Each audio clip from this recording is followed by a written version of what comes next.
Is this thing on? We're back in the car.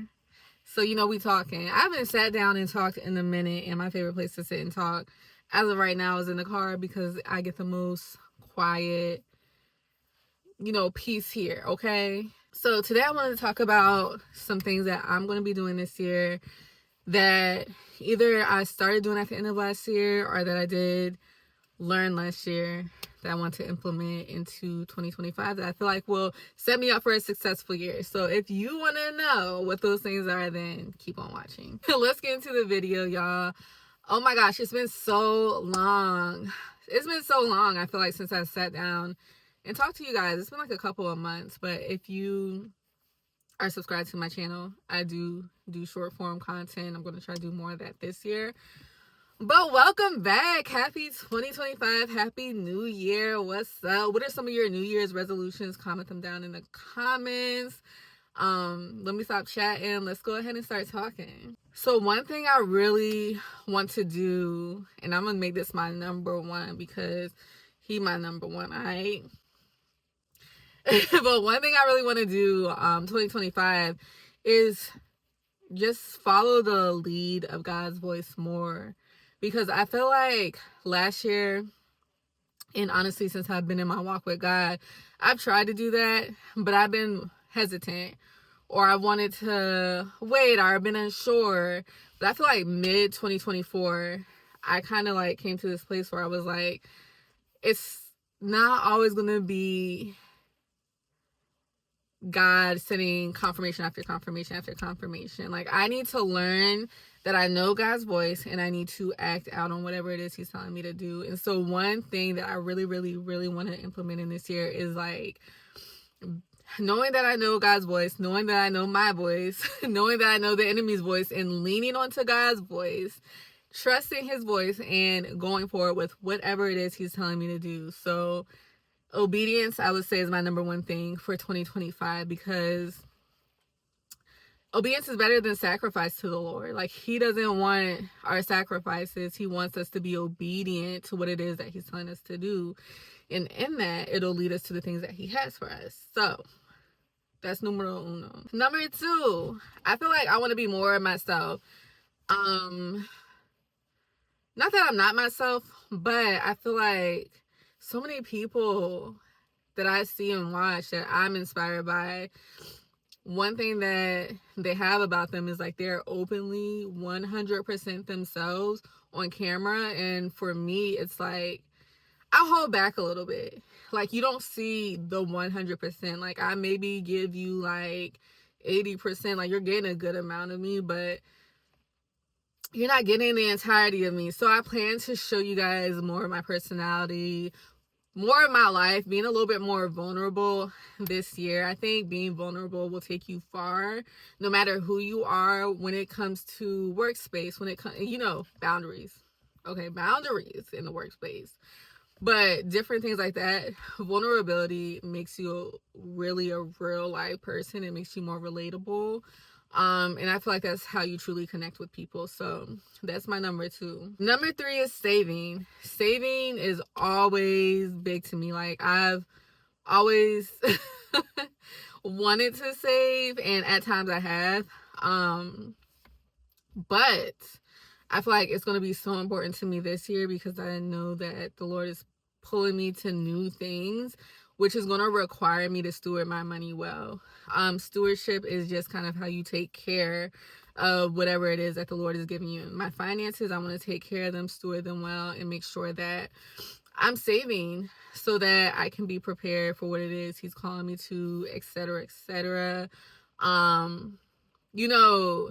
It's always good to have money for emergencies, but it's also good to have money, like, say if the Lord's calling you to give, or if he's calling you to do something unexpectedly, like, at least you know that whatever it is that he may be calling you to in that time, in that moment, you're prepared for it. So I think stewardship is super important, especially we don't know what's going to happen nowadays. We got to be prepared financially. I would rather us not have to be like, oh my gosh, something happened and we don't know what to do. And versus us like being like, okay, yeah, the Lord has taught me to steward my money well, so I'm prepared for this. So That's my number 3. Number 4 is my health.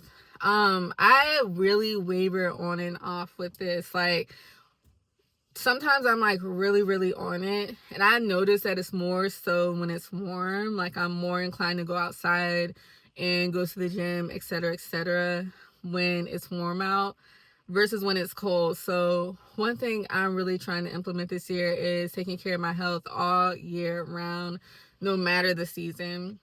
And I think it's so important because for me personally, I think about me getting older. I don't have kids yet. I want to make sure my body is in the best position for when I'm ready for that moment and time in my life. Also, I want to be able to be strong enough to play with my kids and like pick them up and do things with them. And yeah, I think health overall is just super important. I don't want to get older and get weaker and get more fragile. I want to make sure that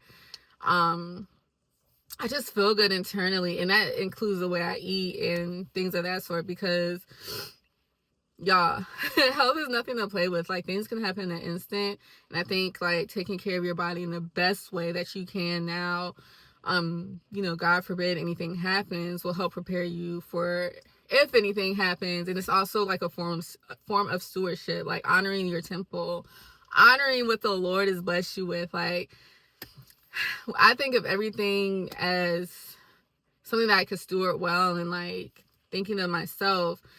I know like physically health is one thing, but like even mentally, spiritually, etc. Like, honoring my temple in every single way is super important to me, and has been for a while now. So I really want that to be, a big thing that I focus on this year. 6 is going to be discipline and consistency. And I say discipline and consistency because I feel like they kind of go hand in hand. Being disciplined means that you have something to do regardless of if you feel like doing it or not, and showing up for that. Consistency is doing that time and time again, regardless of how you feel. So like, me making this video right now is a form of discipline, but in me making this video right now, I need to make sure I'm consistent in making this video again next week. So it's not just doing it as a one-time thing, but doing it consistently, because I know that this is something that the Lord has called me to. So it could be showing up at your jobs. Maybe you call out a little bit. Maybe you need to not do that, and knowing that you can be at work. You know what I'm saying? Like, it could be in so many different ways. Discipline in the gym, like, but discipline and consistency is something that I'm trying to implement in my day-to-day life. Like, if I could sit here and do all this short form content, surely I can take some time to sit down and do a little long video for you guys. Because this is also my passion. Like, long form content's where I started. It's something I love. It's something I enjoy. So I'm being more disciplined this year. For my last thing, I would say showing up in my relationship with the Lord, because I feel like at the end of the year, I slacked a little bit. I wouldn't say like I wasn't in a relationship with the Lord. Like, the Lord has called me, to be at my online church serving, and now I'm discipling some people in my personal life. So obviously I really need to be submitted to the Lord, right? But I think not just serving,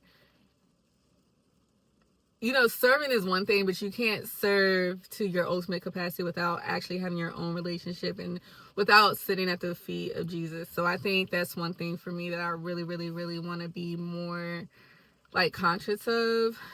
So like really taking the time out, not only to like check off boxes, but get in my word, getting in my word to understand and to learn and to take from whatever it is that the Lord is showing me through the word, and like being intentional in prayer. And I've started interceding a lot more last year, so making sure I'm doing that going forward into this year as well.